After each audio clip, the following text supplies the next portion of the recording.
Hello everyone, I'm Andy. Morning, I'm Mark. Mark's in a bad way. God, no, I just looked out the window. It's really blowing a storm here. It's really nice here. Well, it's almost when I do the roof of the garage, when I'm by myself, it's like a comedy of errors when I'm by myself anyway, and when it's blowing a storm it's almost impossible. So that's why I'm talking to you instead of wrestling roofing panels. Yeah, we're recording a day early and an hour late, or 2 hours late, because Mark decided to, according to his telling bone, the weather tomorrow is ideal for roofing, so he doesn't want to waste any of it talking to me. It is far from ideal, but it's better than it is today, which is impossible.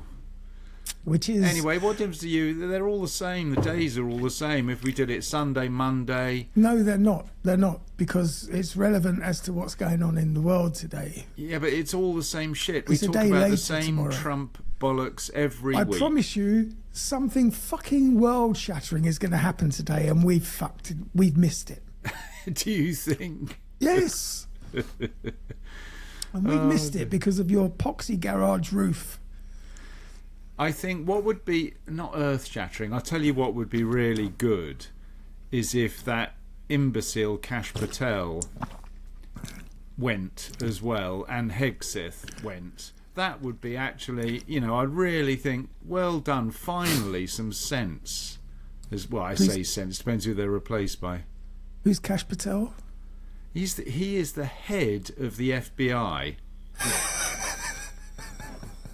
And, you know, yesterday, what was he talking about yesterday? Some reporter asked him, so if you weren't drunk, why were you locked out of your security system? And he gets onto the podium, I was not locked out of my security system, it's all fake news, you reporters don't do any research. And the journalist turned around and said, hang on a second, you've made a court application stating that you were locked out of your system. It's all fake news. Exactly. It's phony stuff. Exactly. It didn't happen.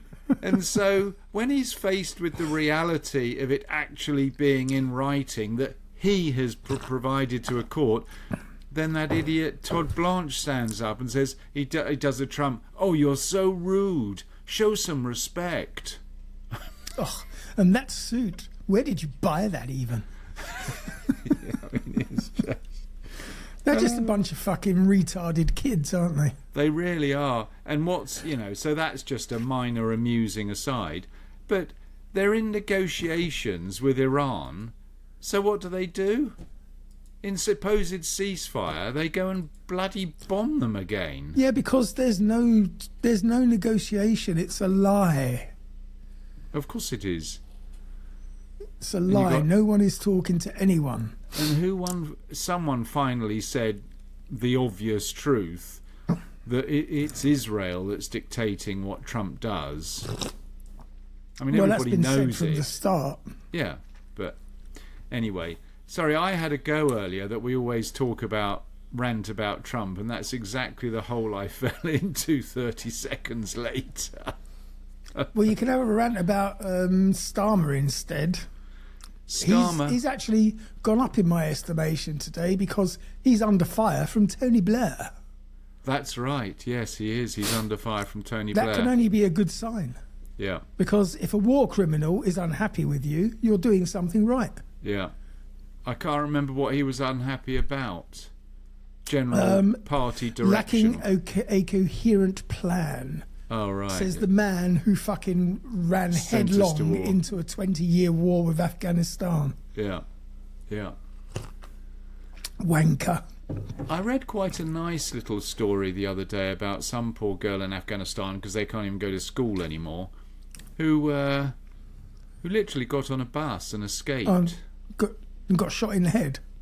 No, she escaped. She got out, and she was saying, you know, the reality of women in Afghanistan is they simply don't have a future. I mean, there is no future for women in Afghanistan. They can't get educated. They can't do anything. No, they're only allowed to breed. Literally. And cook. And clean, maybe. Yeah. But that sounds a bit like Hesketh. In fact, one really disturbing thing, some very short clip, what they call them, shorts or something. Yeah. The girl was saying, so she's doing a little commentary and she's saying, yeah, in Afghanistan, if you're a girl and you're raped by your father and you get pregnant, you have to go to term. You have to give birth to the baby, because if you don't, you get put in prison for life. And then she sort of looked quizzically at the camera and said, oh no, sorry, that's Alabama, Mississippi and Texas. That's literally the law. Because in America now, some of the states enforce this no abortion law in a concrete way. Yeah. So even if you're raped by your own father, you have to give birth to the baby. Yeah, that was probably a deliberate mistake. No. I mean, she was making exactly the point that, hang on a second, it's not Afghanistan. It's not Afghanistan. It's America. Exactly, it's actually happening in 2026 in America. Yeah, because the zealots out there just... What's a zealot? You mean a zealot? It's a zealot. It's a zealot. It's not. If I do Google Translate, it would be a zealot. Yeah, but have you heard the robot voice on Google Translate? It's like, and then they beat it with their steely knives. That's the line out of a song, isn't it? No, that's a Cadbury's Smash advert with the robots. Oh, that's right. Cadbury's Smash. I wonder if they still make it. I would imagine so. It's very popular over here, patatas mousse. Yeah, but they don't have Cadbury's Smash. Cadbury's Smash. I can't remember the tune, but you're right. They were little robots, weren't they? God, dear, how sad we are. Anyway, so we've gone from incest in Afghanistan to Cadbury's Smash in the space of 30 seconds. No wonder no one can make any sense of this podcast. It just goes anywhere and everywhere. I can't make any sense of it. Let's see what happened in the past on this wonderful day. Now, are we doing it? I always ask, are we doing it on this day or tomorrow? Today. Right. It's always going to have to be today. I can't do it on a different day because then the maths comes into it. Don't work. Right, it gets too complicated. So today in 1703, St. Petersburg was founded in Russia. It was established by Peter the Great, of course. And for over 200 years, it served as Russia's capital. Capital, that's right, yeah. Although the Bolsheviks made Moscow the capital in 1918, following the Russian Revolution. I've got a quick general knowledge quiz question for you. Mm-hmm. Okay, so what is the capital of West Germany? Berlin. It is Berlin, is it? Has it always been Berlin? Or is it just since the reunification it's become Berlin? I thought it was Cologne or one of the other cities. Everybody thought it was Berlin, but in fact it wasn't. I think it's always been Berlin, but now that you've planted that seed... Yeah, there's this element of doubt. It's like, what's the capital of Australia? Everybody says Sydney. Well, it's not. It's Canberra, isn't it? Well, it's like, where is the Gulf of Mexico? Aha! There is no such thing. No, but what is the capital of Australia? Correct me if I'm wrong, but Canberra. It's Canberra. It is, yeah, not Sydney. Yeah. Anyway, sorry, you were saying St. Petersburg was the capital of Russia. But what do you mean established? St. Petersburg must have been a town or a city for donkey's years, long before 1757. I'm sure it was already there, but it's established as the capital. I guess they moved Parliament or whatever, their military junta, to St. Petersburg. I was supposed to go on a business trip to St. Petersburg. Really? What sort of business? Well, no, it was when I was working, but I said no interest. I don't want to go to Russia. I would have loved it. No, because at that stage, in the mid-90s, there were a lot of people that was the best time to go, Mark. That was the best time to go. No, they were getting kidnapped. Yeah, but look, a friend of mine went over there with a band to put on a music thing. Slightly different target demographic. Yeah, but it doesn't matter. It was the same time. It was in the 90s. And it was sort of semi-legitimate. But anyway, they went over, they did the gig, and they got paid with a looted gold cross from a church.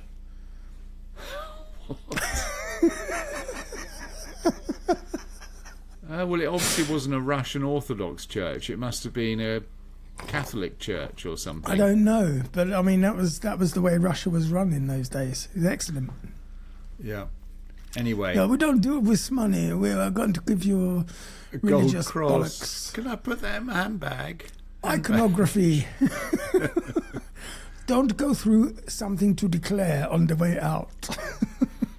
All right, so that was one thing in 1703 or whatever, donkeys years ago. Come on, let's have something more contemporary. Okay, how about during your lifetime? 1837. Yeah, what happened? Wild Bill Hickok was born. Was he what? Was he real? Yeah, of course. Not like King Arthur. No, but that's what He I mean. was- I mean, why were you amazed? I thought King Arthur was real when you're telling me Wild Bill Hickok was real. That wasn't his name, was it? Hickok. His name was James Butler Hickok, better known as Wild Bill, born in Illinois. He was a Wild West icon. He gathered fame for his bravery, his gambling prowess, because, and his marksmanship. But he was shot and killed in 1876 at a saloon in Deadwood, Dakota. So how old was he? In his 30s. If he was born in 1837 and he died in 37, 1876... Yeah. Yeah. So he was shot by a fellow gambler, Jack McCall, while holding a pair of black aces and a pair of eights, What a which is known to this day as the dead man's hand. Is that right? A pair of what? A pair of eights and a pair of... A pair of black aces. Because you'll be entertained to hear that I was so desperate to watch a half-decent movie rather than the crap that's everywhere, I actually watched The Sting yesterday. Good God, that's going back up. It's not the same, is it? No. The pacing of I've said it before, the pacing of movies, even going back 30 years or whenever that was made, you get used to such a progression of storylines so quickly. There's action the whole time and things. Anyway, mildly entertaining because Lonergan, the baddie, he was obsessed with eights. He liked eights in his hand. Don't you remember when they're playing on the train? Oh, it's a long time since I've seen that film. Well, Lonergan is obviously the gangster, and he's quite good at cheating.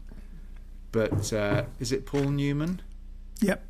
Paul Newman was even better at cheating, so the fellow couldn't believe that he'd been beat. Oh, well, Anyway. 100 years after Bill Hickok was born, Yes, in 1930. 1937, the Golden Gate Bridge opened No. in San Francisco. Only 2 years before the war started. Yes. Connecting the city to Marin County over San Francisco Bay. Have you been there? Took 5 years. No, I haven't been to San Francisco, no. You haven't? I didn't wear flowers in my hair. I have. I hired a Trans Am Pontiac. This was probably in 1986.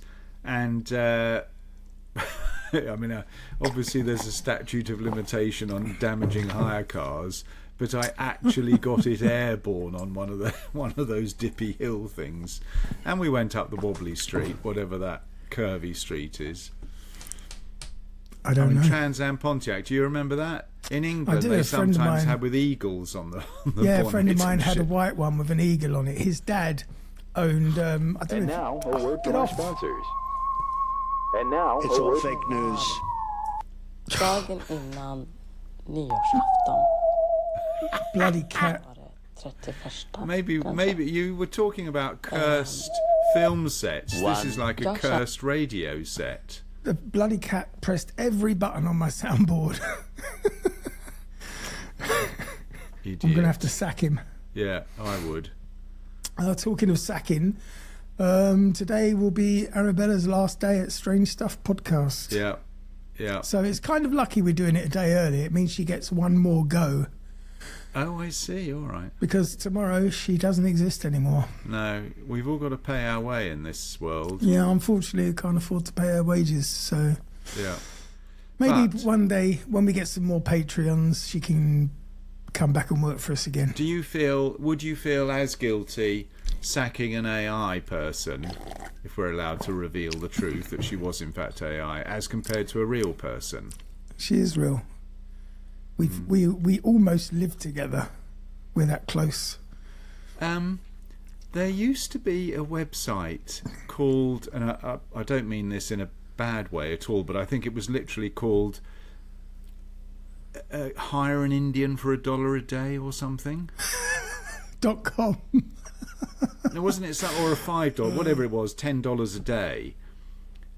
I mean, you know, anybody with data that required just simply data skills could be hired for $10 a day. And I'll tell you what they used to use these companies for: touching up photographs of apartments that estate agents used to put out. So they would hire these people to always have blue skies in the photographs and the beds neatly made and things like that. Oh, it's nonsense.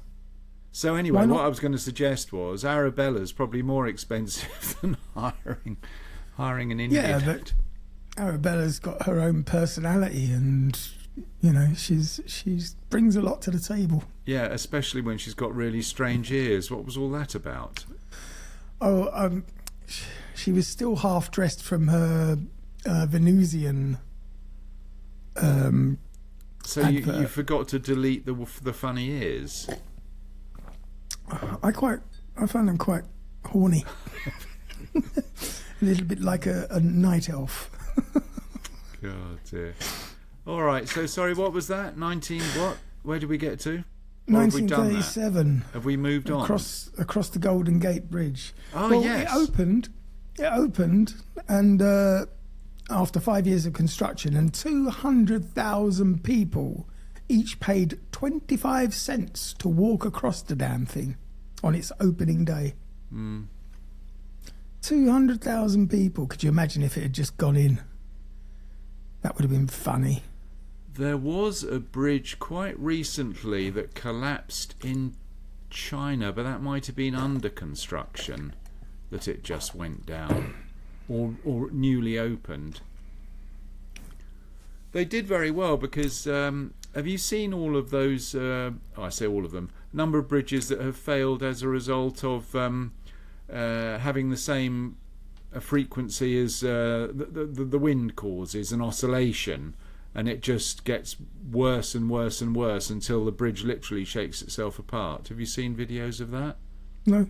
Oh, really? Oh, that's not uncommon. Is that due to the quality of the steel?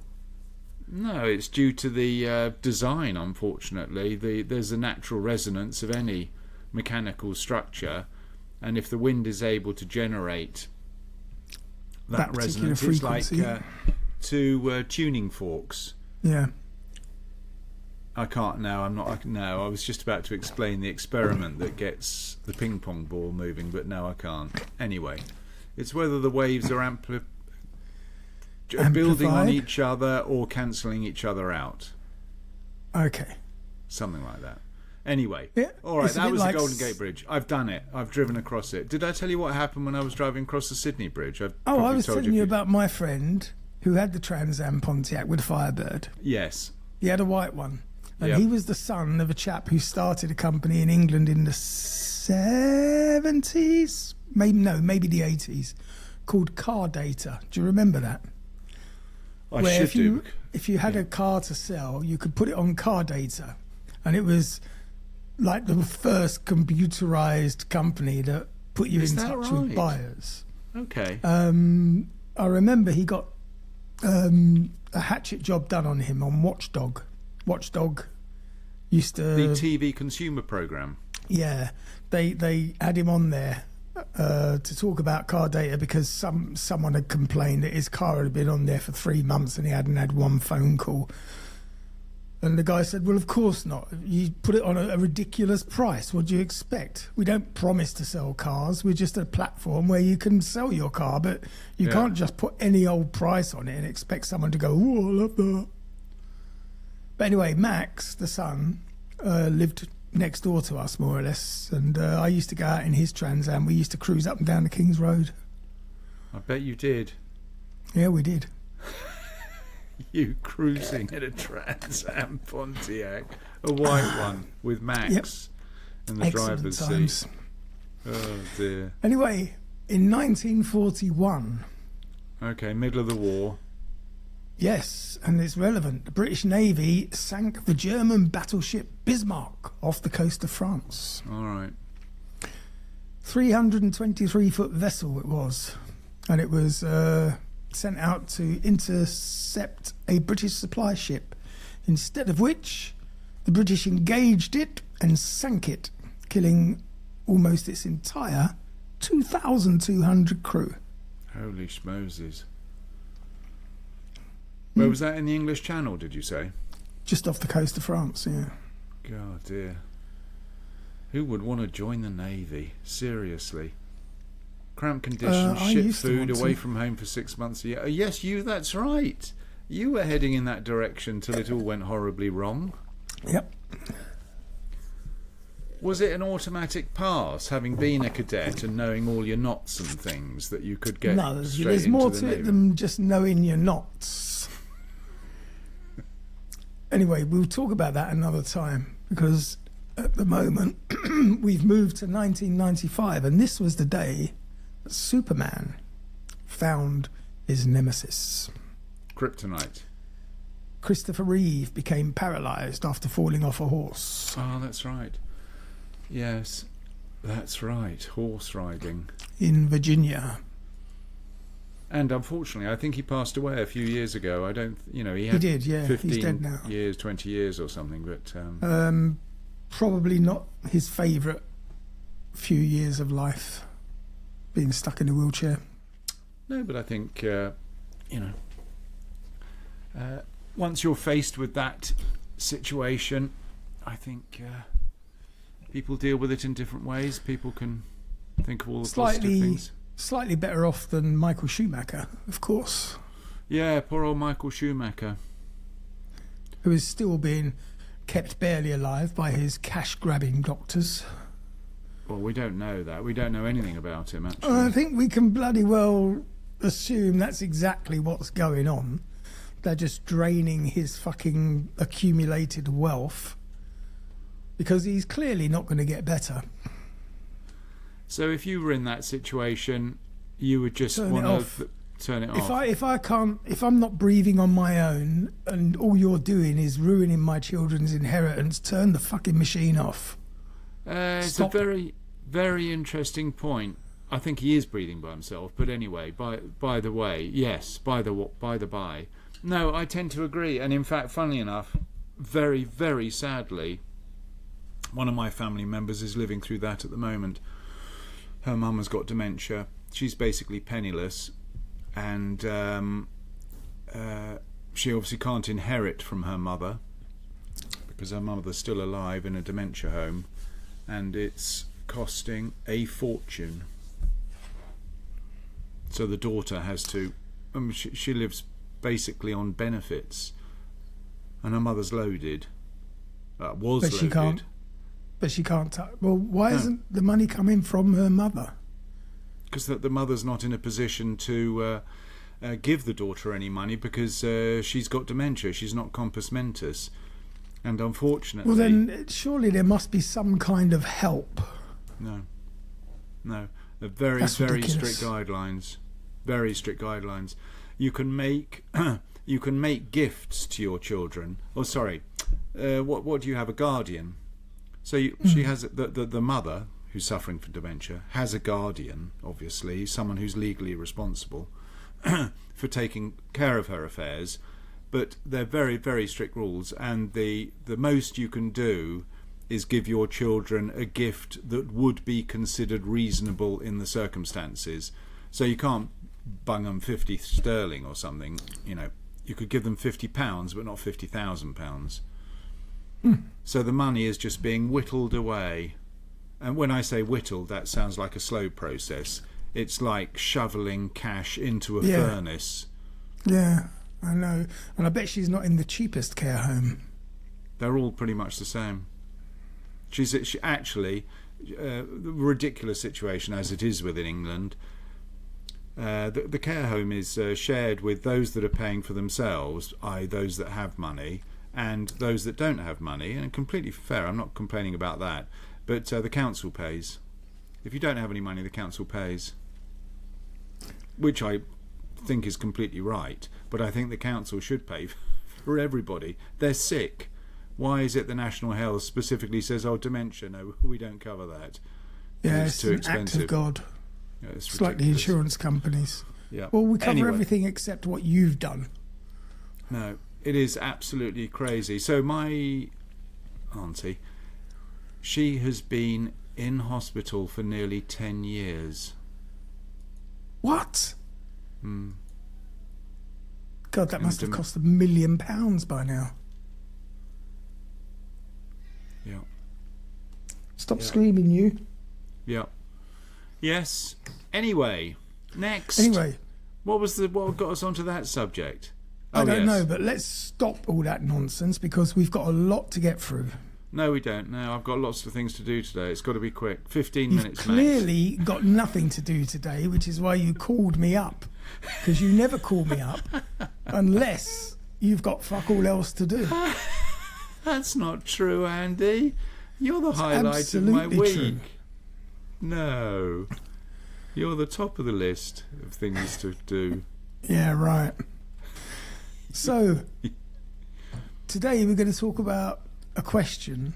Oh dear, I'm That's- good at questions. Kind of fascinated scientists, writers, historians, and probably everyone who's ever looked at a ruined building covered in vines and wondered what would happen if civilization ended tomorrow.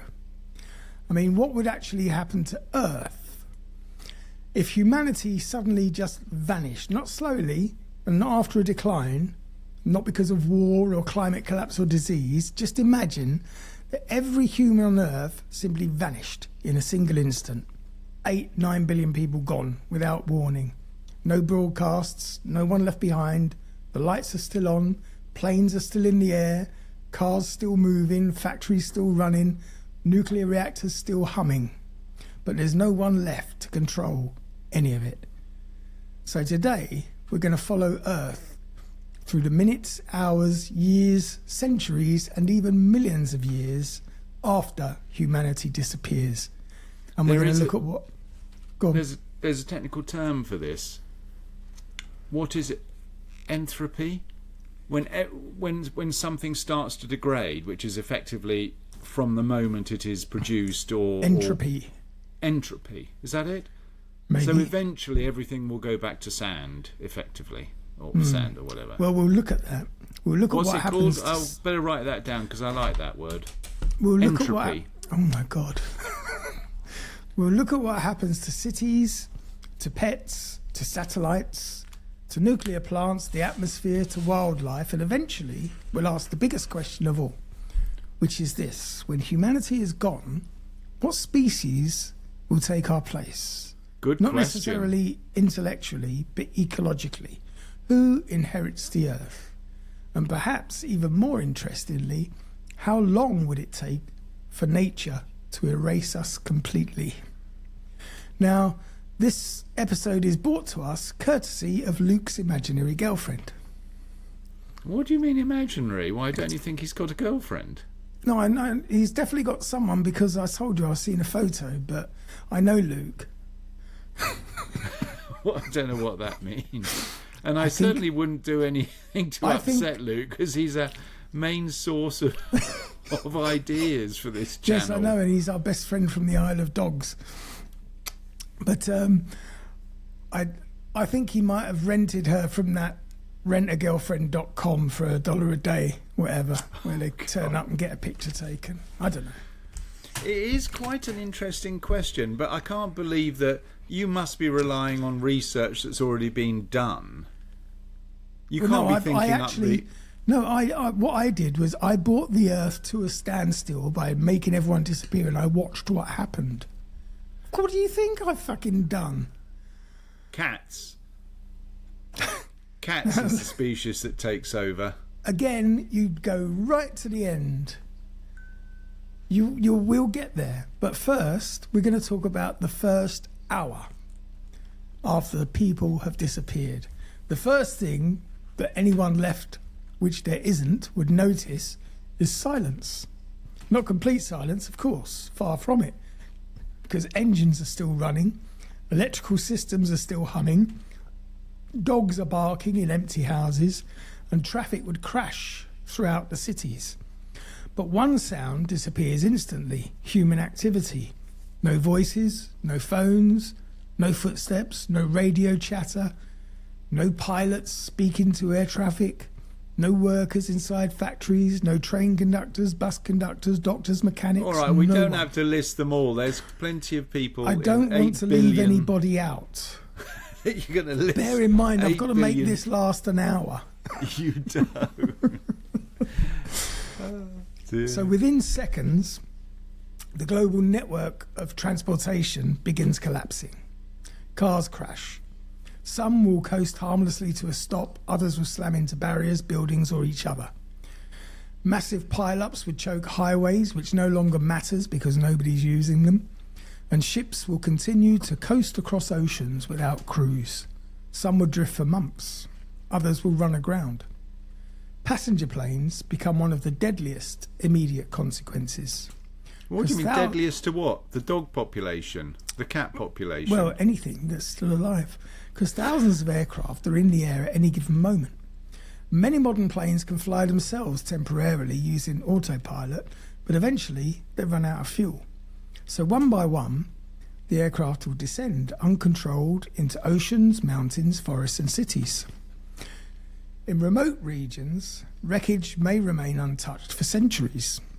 Inside homes, pets wait, dogs scratching at doors, cats roaming through silent apartments, and fish circling in tanks. Some animals will survive by escaping, others will die within days. The luckiest pets are those in rural areas where nature is close enough to reclaim them. But meanwhile, the power grid begins failing. Most electrical systems require constant balancing. Hang on, Power we've jumped a plants bit ahead of can't simply ourselves here. run. We've jumped a bit ahead of ourselves here. Because planes Why? falling out of the sky, the longest duration flight is 22 hours. Something. So after 22 hours, all the planes that were in the air will have crashed. So I'm talking about the first hour and the first 2 hours. Exactly, and you're talking about already Oh, do you want me animals to dying. take it minute by minute? No, I want there to be some chronological sense in what There you're is talking. chronological sense. So power plants can't simply run unattended forever. Within hours, blackouts will begin spreading across continents, and cities that once glowed all night will start going dark. I think you'd be surprised. I think power grids have so many automated backup systems that I think actually power would continue flowing for more than a few hours. That's literally days or weeks, I would say. It depends on what part of the world you're talking about, because Well, of not course, everybody has the same kind of power grid. No, well, you're right, yeah. So one region after another will collapse into blackness.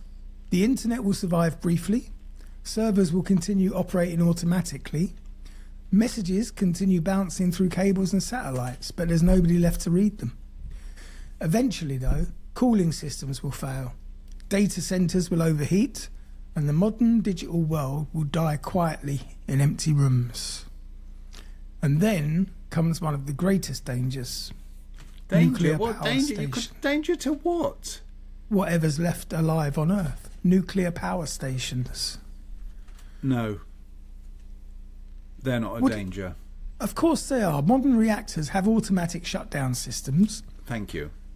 Most would successfully scram, which is an emergency shutdown procedure, but shutting down a reactor isn't enough.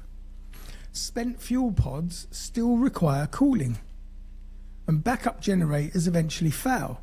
So within days or weeks, some facilities will experience meltdowns. Not every plant, but enough to create regional contamination. So large exclusion zones will spread around abandoned reactors. Ironically, Exclusion regions- zones? Who's there? What, are the dogs going to start putting Again- up yellow ribbons? Again, the local wildlife. What have you got against nature? I don't. And in fact, I was just about to cite, they've been recently reporting about the wildlife that went back to Chernobyl remarkably soon after the disaster.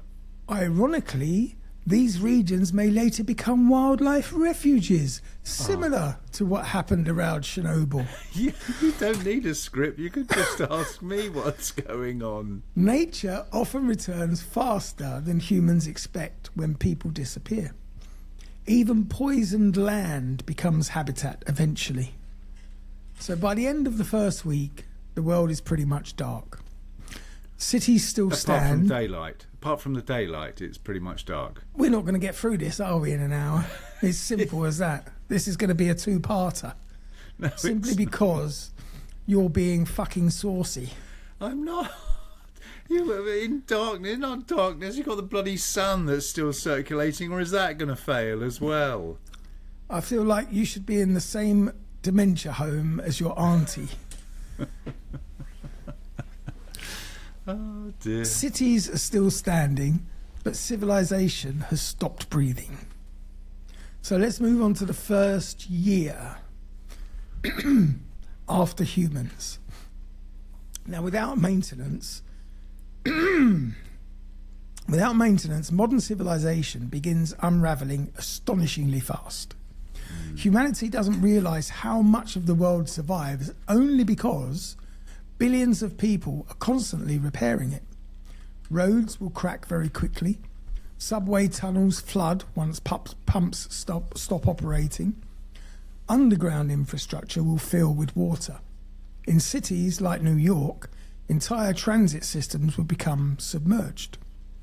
Steel, of course, will begin rusting immediately. Wood swells and rots, and glass breaks from storms and temperature changes. Plants will begin growing through every opening, because nature is relentless. Not dramatic or emotional, but just patient. And patience beats concrete. And within months, wild animals will move into suburbs.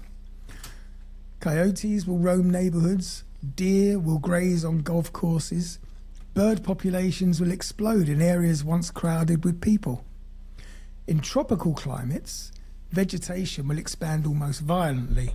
Roads will vanish completely beneath vines, buildings disappear behind walls of green. And in colder climates, decay is slower, but still unstoppable. But water is the true destroyer. Once roofs crack and drainage systems fail, every freeze-thaw cycle will tear structures apart. Many domestic animals will die out rapidly. Highly specialised breeds simply can't survive without humans. Bulldogs with breathing problems, factory farm chickens, certain dairy cattle. They were designed for human systems, not nature. But some species adapt brilliantly. Feral pigs will spread rapidly. Dogs will form packs, and cats will become highly successful hunters. They are already. Rats, of course, thrive. Cockroaches thrive. Pigeons thrive. The species best adapted to human civilization are suddenly inheriting its ruins. And then there are the oceans. Commercial fishing will stop instantly, and this alone transforms marine ecosystems. Fish populations will begin recovering. Whales rebound. Coral reefs will still struggle from warming oceans and acidification, but industrial destruction slows dramatically. Shipping noise will disappear, and the oceans will become quieter than they have been for centuries. Meanwhile, the atmosphere begins changing. Carbon emissions plummet almost overnight. Factories stop, cars stop, air travel stopped. But climate change doesn't suddenly reverse. Carbon dioxide already released remains in the atmosphere for decades or even centuries. Earth continues warming for some time, yet eventually forests expand, grasslands reclaim abandoned farmland, and plants begin absorbing enormous amounts of carbon. Humanity's ecological footprint starts fading, not immediately, but noticeably. By the end of the first year, the world already looks alien. Cities remain recognisable, but the process has begun. Earth is taking itself back. I want to go back to the animal bit. So, of animals that are present in Sweden, because that's where we live, what would be the hierarchy of animals? Who are the wolf, alpha animals? Wolf. Yeah, Wolf and bear. Oh, bear. Good one. Wolves and bears. So, because they're carnivores. No, actually, bears are herbivores. Oh, not if they catch you. No, bears are herbivore. They don't eat meat, do they? Why? Of course they do. They eat people. No, they don't. What, do they just kill them and play Yeah. with them? Yeah, but because That's they see polar them. bears. Only polar bears do that. They hunt humans for fun. No. Funny enough, polar bears are carnivores. But the ordinary brown bear, they eat bloody berries and honey. Haven't you ever seen Winnie the Pooh, you idiot? He doesn't go gnawing away at, what's the little boy called? Piglet. No, but it is Christopher interesting. Robin. What would become the dominant species? Your wolves, certainly, because they're pack predators, so they would be pretty difficult to stop. Rats and shit like that would be pretty horrible, because they would go wild, wouldn't they? Yep. Because you're right, domesticated cattle. Now they would. I think they would adapt quite quickly. I mean, there's grassland and things. No, there is no grassland in Sweden. Of course there is. But For maybe gardens 3 weeks of the year. Oh, no, you're right. In the winter, absolutely, you're right. In the winter, they would definitely struggle. The first winter would probably take out most of the cattle. So let's move forwards 10 years. A decade after humanity is gone. Many cities are barely functional as structures anymore because without maintenance, glass skyscrapers become deadly. Windows shatter, rain enters interiors, steel frames are eroding, entire sections collapse. And wooden homes in wet climates rot very quickly. No. Suburbs, yes. Suburbs become forests interrupted by ruins. Street signs. I think modern buildings would last a hell of, I would say, more than a decade, more like 100 years before they start falling once down. You've got water getting inside a building, it's game over. Even a concrete building. Yes, because the interior is not as robust as the exterior. It's like injecting a virus into your body. You can throw a virus at somebody's head and nothing will happen. But if you inject that virus into the bloodstream, it's bye-bye. No. Now you've lost the plot. Just think of the number of ancient buildings that still exist thousands of years later, and you're saying 10 years later the buildings will start falling down. We're going to talk about those, and you will see that they bear no relation to what we're talking about here. Please do not critique my podcast before I barely scratch the surface. My podcast, our podcast. I keep clearly having to one of us correct is you. not working in cahoots with the other here. Cahoots, that's a good word. So street signs would disappear beneath vegetation. So you'd be fucked trying to find your way home. Do you think the deer will get lost because they don't have street signs? How many reading deer? Parking lots will crack apart as routes push upwards. But one of the most dramatic changes will happen at night, of course, because darkness has returned. And for most of human history, Earth at night was truly dark. Modern civilization erased that, but now the stars have returned. And from orbit, the planet no longer glows with electric grids. Astronauts, if any truly existed, would see a world transformed. Wildlife populations continue shifting, Some species boom, others would collapse. Animals dependent on humans would disappear. Others finally recover from centuries of pressure. Large predators would expand into territories that they abandoned long ago. Wolves would spread through Europe and North America, and bears would reclaim mountain regions. Elephants would expand where habitat allows. Urban areas become strange ecological zones. Cities are warmer than surrounding regions because of concrete and infrastructure. And even abandoned, they create unique environments. And some species adapt significantly well specifically to ruins. Birds nest in skyscrapers, foxes will den inside collapsed buildings, and monkeys will occupy tropical cities. Nature doesn't restore a prehistoric world, it creates a new one. Human influence still remains everywhere. Plastic drifting through the ocean, synthetic chemicals still persist in soil, and concrete landscapes alter drainage patterns. Even abandoned farmland changes ecosystems for centuries. And then there are the dams.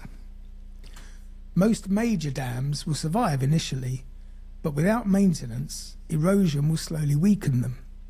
Some collapse catastrophically, entire river systems change course, and floodwaters tear through abandoned settlements. Hydroelectric reservoirs drain, ancient valleys re-emerge.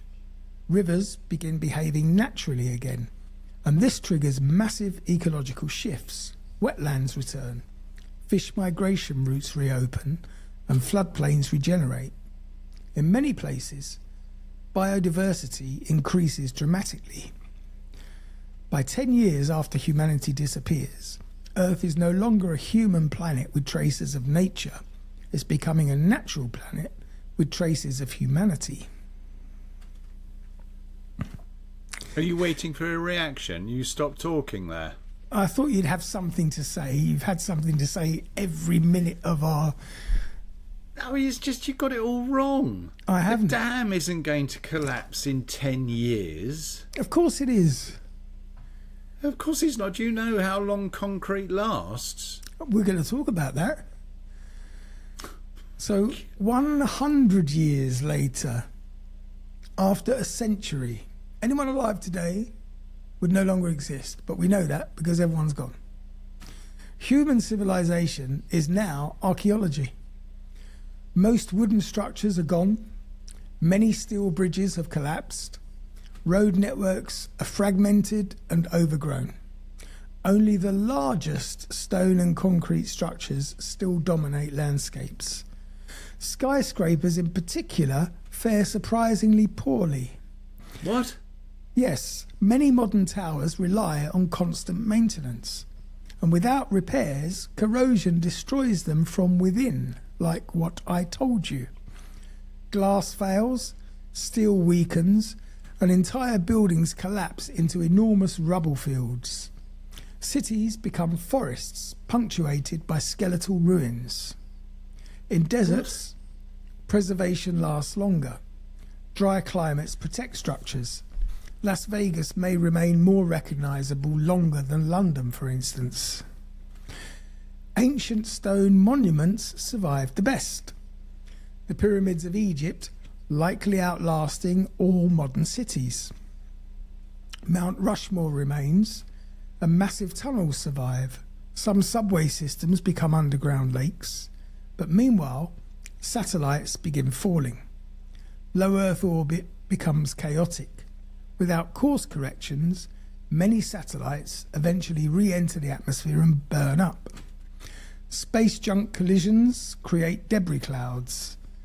Humanity's technological shell around the Earth decays, but radio signals continue drifting into space. TV broadcasts, military radar pulses, and fragments of human culture expand outward at light speed, but Earth itself grows quieter. Forests spread aggressively across abandoned farmland. Sorry. Where's the bloody logic? 100 years ago, the BBC stopped bloody sending out radio signals. So where are these radio signals coming from that are going to be the same radio radiating? signals. No. They don't stop just because Earth has finished. The ones that have been sent out are still travelling. Don't be ridiculous. There's a finite distance that radio signal, the wave strength degrades. We have got satellites up there sending signals out now.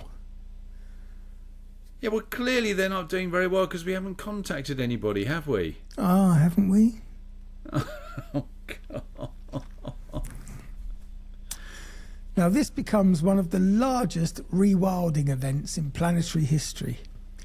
Animals migrate. But again, that statement is ridiculous because we don't know anything about other planets.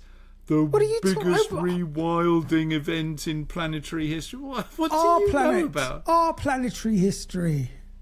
Well, of course it is, you idiot, because we're living through the experience. Oh, my Lord. This is hard work. Rewilding. Animals migrate through corridors once blocked by cities and highways. Species extinction rates slow right down. Some endangered animals recover dramatically, but not everything heals. Certain pollutants will persist for centuries. Heavy metals remain in sediments. Microplastics are still circulating through the ecosystems. And radiation zones linger around the worst reactor failures. Humanity leaves scars. Yet Earth has survived asteroid impacts, supervolcanoes, ice ages, mass extinctions. Life is extraordinarily resilient. The planet doesn't miss us. Not because humanity was insignificant, because we transformed Earth more rapidly than almost any species ever has. But Earth itself is larger than civilization, larger than memory, and much larger than us. So now we'll move to 1,000 years later. Yeah, I'm sure the research is pretty accurate on speculating what's going to happen in 1,000 years. Yeah. 1,000 years after humanity disappears, most evidence of modern civilization is gone. Not all of it, but most. Cities have collapsed into uneven hills of rubble, buried beneath vegetation and sediment. Forests will cover highways. Entire neighbourhoods disappear beneath rising seas. In some places, future intelligent species, if they ever evolved, might struggle to understand what happened here. Artifacts remain. Ceramics will survive, some plastics survive, and bronze objects will endure. Stone monuments remain partially intact. But digital civilization is dead. Servers decayed centuries ago. Cloud storage has vanished. Almost all human knowledge disappears unless it's preserved physically. Ironically, printed books on acid-free paper would outlast massive data centers. And there's another strange possibility. Domesticated species continue evolving. Without humans guiding breeding, dogs will diverge into countless ecological forms. Some will become wolf-like, others specialise for scavenging. Cats remain amongst the most successful predators, rats becoming even more widespread, and pigeons will continue thriving near ruins. Nature doesn't erase humanity cleanly, it absorbs humanity. Human-made materials become part of geological layers. Future rock strata contain concrete, aluminium, plastic, and radioactive isotopes. So geologists today call this Anthropocene, or the Anthropocene, a human age written into stone, because even after humanity disappears, that layer will remain like a planetary scar, or perhaps a signature. Meanwhile, ecosystems stabilise into new balances. Some regions become vastly richer in wildlife than they are today. Others remain altered permanently. Climate continues changing according to processes humanity already triggered. Glaciers will retreat, sea levels rise, and coastal cities will vanish underwater. Places like Miami, Shanghai, and parts of Bangladesh may disappear entirely beneath the sea. Sorry, why are we assuming that the temperature of the planet goes up to cause mass flooding and increase sea levels? Why are we thinking that? Because the carbon dioxide levels in the atmosphere can stay for centuries. Yeah, but global warming's not going to continue for centuries. What do you think causes alleged global warming? No, I'm not disputing that, but the point is that if your argument was true, then any attempt to reduce carbon emissions today won't have an impact for 200 or 300 years. Yeah, and that's true. Yeah, because you can't just reverse it. You have to slow it down and stop it before it will start reversing. Yeah, but it makes a nonsense of attempting to keep the temperature increase to 1.5 degrees. The green movement is a nonsense, isn't it? It's a fucking scam. Well, of course it's not. It's not a scam. It just depends what timescale you're working to. Well, but they're trying to tell you that you can save the world today, which is a lie. You can't save the world today. We're all doomed, are we? Is this what you're saying? You can. So on the 27th of May, 2026, you basically Strange Stuff podcast is predicting doomed. we're all doomed. We're doomed, Captain Mannering. So coral ecosystems shift, weather patterns evolve, and Earth enters a future that thankfully no human will witness. Why? Because we've all gone. Yeah, but you're forgotten the predicting premise it's going to of be this worse. episode? No, but you're predicting it's going to be. I didn't say it was going to be worse. Oh right, I thought you did. I'm saying thankfully no humans will be there to see it because we would ruin that as well.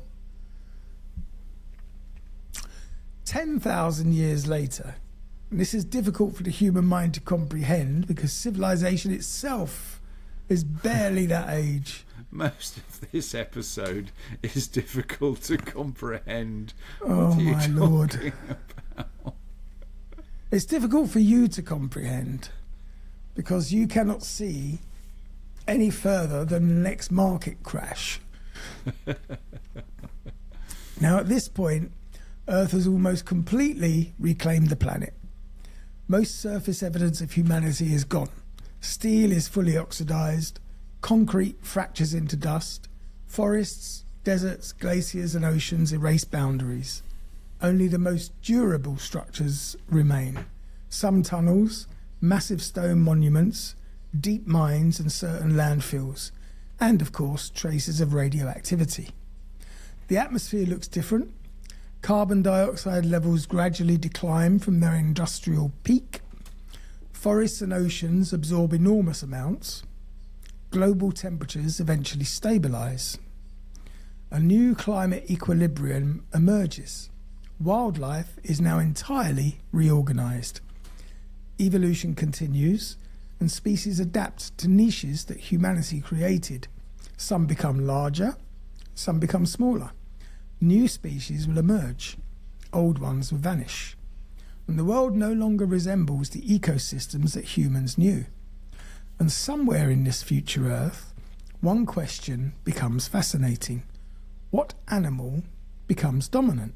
Not necessarily in intelligence, but in influence. Who inherits the ecological throne? And the answer depends on what you mean by dominant.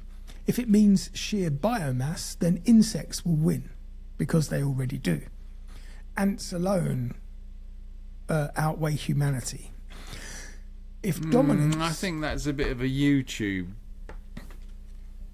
nonsense. Isn't it? What? There's more biomass of ants than there are of humans. Yes. Why not? Where's your source on that one, Andy? YouTube.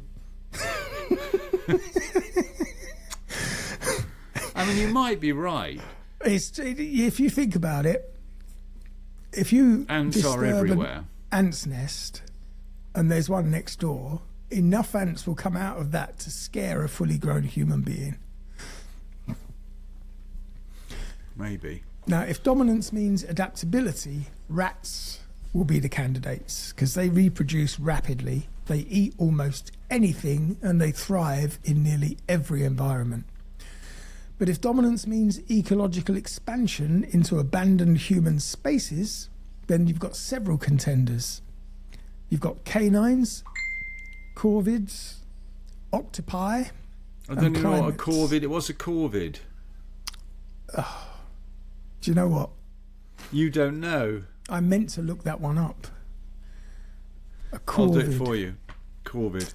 Carry And on. perhaps most interesting... Oh, I'm getting messages. While you're doing that, I'm just going to have a quick look. Hang on. Google. Yes.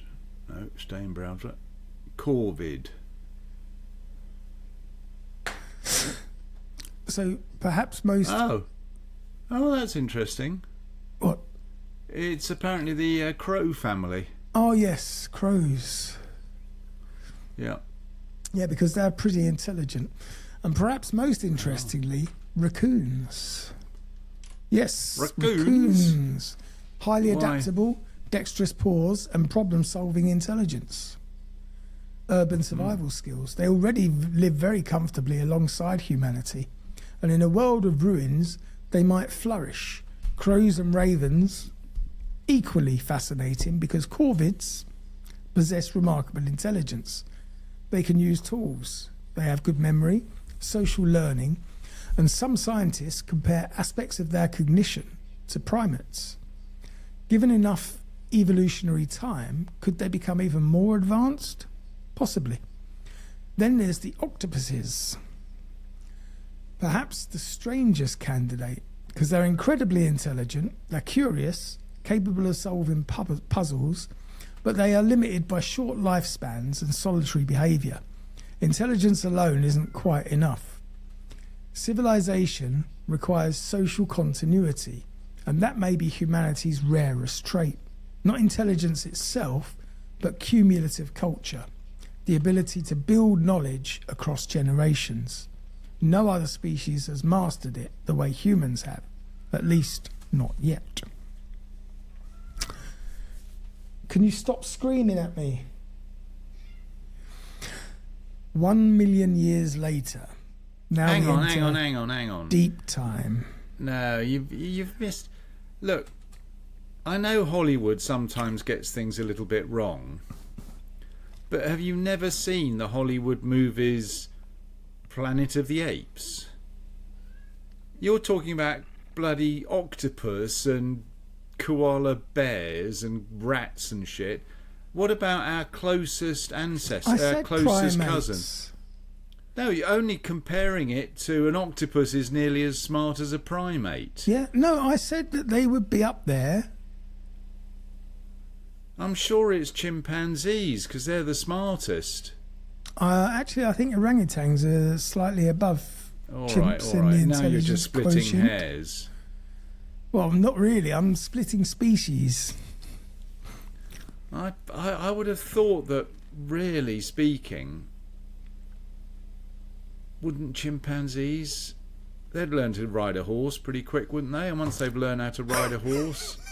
Then they develop the Smith & Wesson. Exactly. It wouldn't take too long to catch up.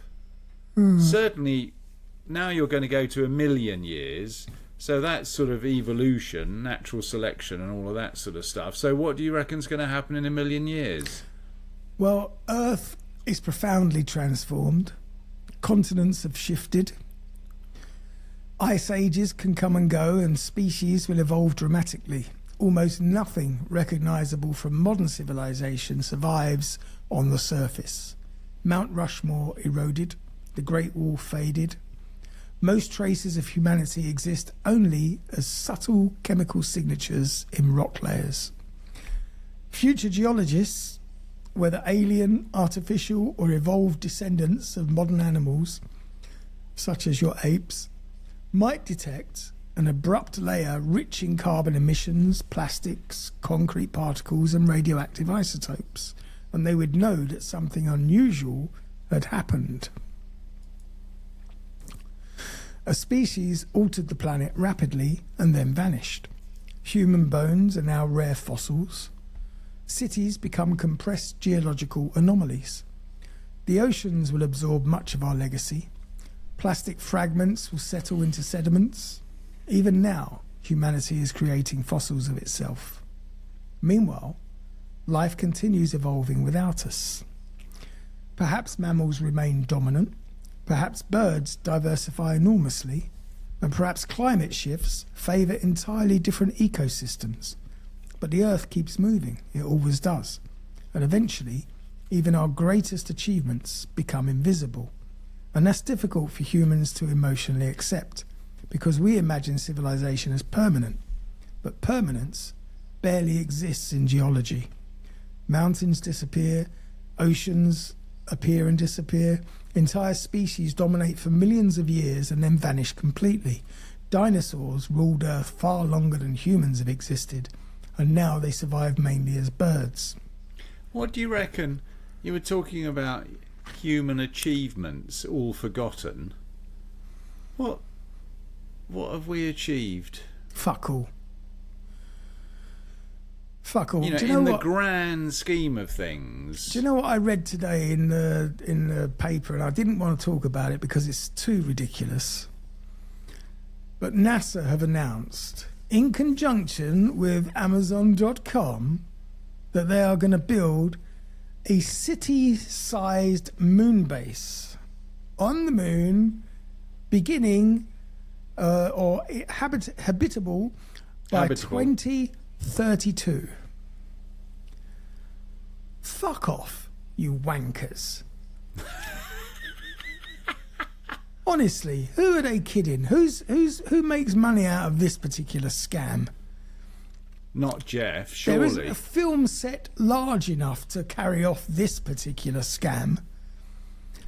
A city-sized moon base. They can't even fucking get a person up there. How are you going to get millions of tons of building stuff up there? I thought we are going to put a human on the moon in a couple of years' time. Yeah. Of course they are. This is such a load of fucking... I don't even want to go there. I'm getting mad just thinking about it. Talking about building a fucking city on the moon in 7 years. Fucking idiots. Honestly, whoever thought that up... And just morons. Anyway, one day humanity may be reduced to equally strange remnants, just a fossilized footprint or a radioactive signal, a mystery. So could nature fully heal? Which raises an important question. Can Earth ever completely recover from humanity? And that answer depends on what you mean by recover. If life survives, absolutely, life would flourish. In many regions, biodiversity would rebound dramatically. Forests would regrow, whales would recover, and predators would return. Rivers would find their own natural flow again. The biosphere would remain vibrant. But if recovery means returning Earth to exactly how it was before humans, that's impossible. Humanity has already changed the planet permanently. We've altered atmospheric chemistry.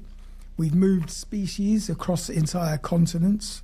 We've created synthetic materials unknown in natural history. We've caused extinctions, reshaped rivers, and changed climate systems. So even after humanity disappears, Earth still carries our fingerprint for millions of years. Would you want to be around? Well, I can't. Would you want to be... No, but when you said all human, I mean, you know, there's obviously going to be a few pockets of, I don't know, some genetically beneficial makeup or whatever that allows just a small group of individuals to survive. They wouldn't survive long because they'd be standing there going, what the fuck just happened? Oh, hang on, I'll get me mum on the phone. Mum, hello? There's no one there. I don't know, I wonder if, yeah... How long... I think next week's episode should be, how long would you last if all other humans disappeared? I'll be fine because I'm a cannibal. I mean, some people wouldn't survive very long without the infrastructure that exists today. I wouldn't be happy surviving without the infrastructure that exists today. I'm in my comfort zone here. You got your heating. You'd move out of I'm in Sweden. Sweden, for pretty God's damn sake. pronto. I mean, you've got to have your heating. Otherwise, you're just going to die. No, exactly. So you would definitely have to move to a more temperate climate. Yeah, which so means down to the Mediterranean. Luckily, How would you get there? Luckily, I can sail. Oh, you might become my best friend, my new best friend. You couldn't afford the captain's rates. My what do you call it? BSB? What does BFF? BFF. Best what? Best friends forever. Oh, best friends forever. Yeah, you would actually if you could sail. We'd have to steal a boat though. Oh, I think I could probably live with that guilt. Maybe. So, you've made me lose my space. I think you and I, funnily enough, would cope quite well if we were the only people left on Earth. Yeah, because I would be the new overlord, and you would you would do all the restructuring. You think I'd be your serf? You'd be in the garage rebuilding humanity for me. Mark, I need a sauna. Yeah, I'll knock one up. Oh dear. So Earth would carry our fingerprint for millions of years, but there's another perspective. Oh no. Don't tell Humans are not separate from nature. We are nature. Everything humanity built came from Earth. We built steel from rock. Plastic came from ancient life, and concrete from minerals. So cities themselves are geological expressions of one species. So perhaps civilization was never outside nature, just another phase of it. A strange one, all right, a loud one and a brief one. So what survives longest? What are the final fingerprints of humanity? So the obviously mundane objects which would outlast entire cities would be plastic, glass, ceramics, radioactive waste, certain bronze sculptures, and deep underground structures. The Voyager probes may survive longer than anything on Earth, because right now, spacecraft allegedly built by humans are travelling through interstellar space, and they will continue long after Earth forgets humanity. Those probes may continue drifting silently between stars, with golden records attached to them, which contain music, greetings, and sounds of Earth. Fragments of civilization launched into the cosmic darkness. And there's something haunting about that. The possibility that humanity's final surviving artifact may not even be on Earth at all, but floating forever in space. And yet perhaps our greatest legacy is biological. Humans reshaped evolution itself. We altered ecosystems worldwide. Selective breeding transformed countless species: corn, dogs, cattle, rice, bananas, and wheat. Humanity became an evolutionary force. So even after we vanish, the consequences will continue unfolding. Now we arrive at the final question. Could another intelligent civilization eventually emerge? Possibly.